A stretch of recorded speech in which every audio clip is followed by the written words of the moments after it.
term 401k is synonymous with retirement preparation and sometimes represents the full extent of their preparedness.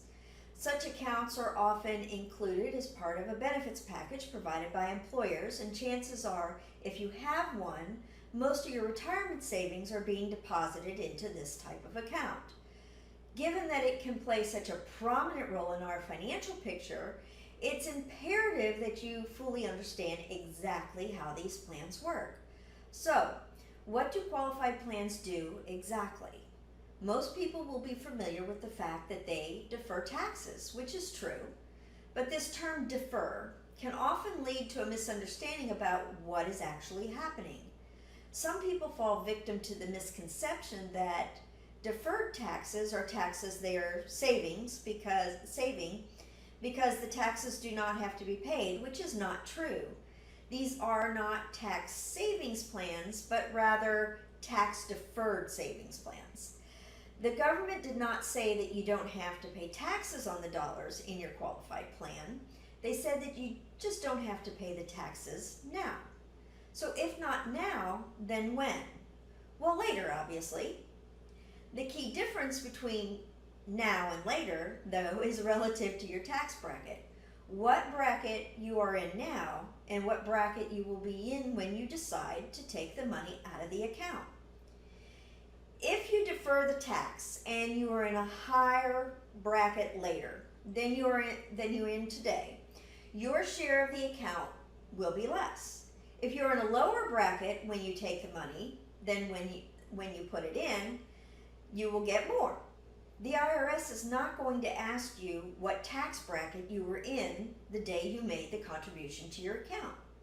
Their only concern is going to be what tax bracket are you in at the time of the withdrawal. Because this is true, you will need to make an informed decision about which option is best for you. I want to share a story with you.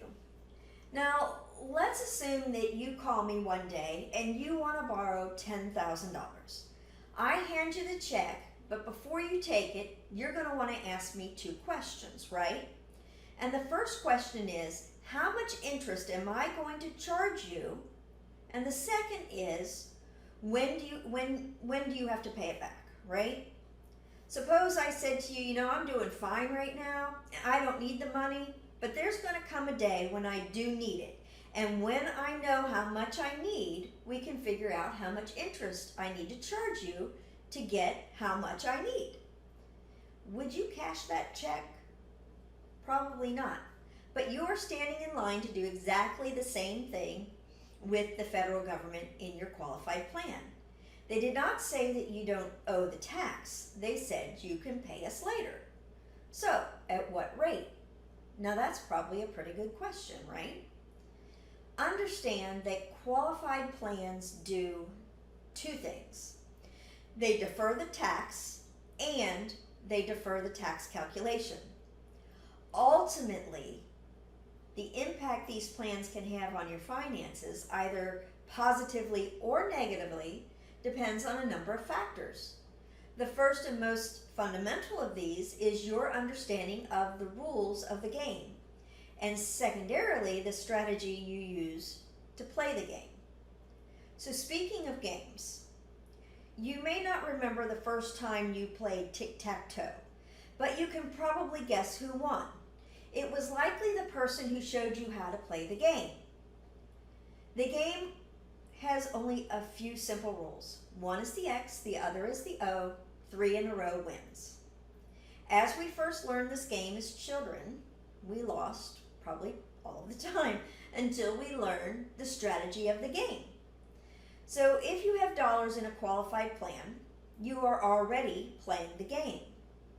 As an advisor, my job is helping clients employ a winning strategy by better understanding the rules of the game. So don't forget to share this video, like and subscribe to my channel, and remember, every financial decision you make is either creating an opportunity for you or for others. So ask yourself, will this build my circle of wealth?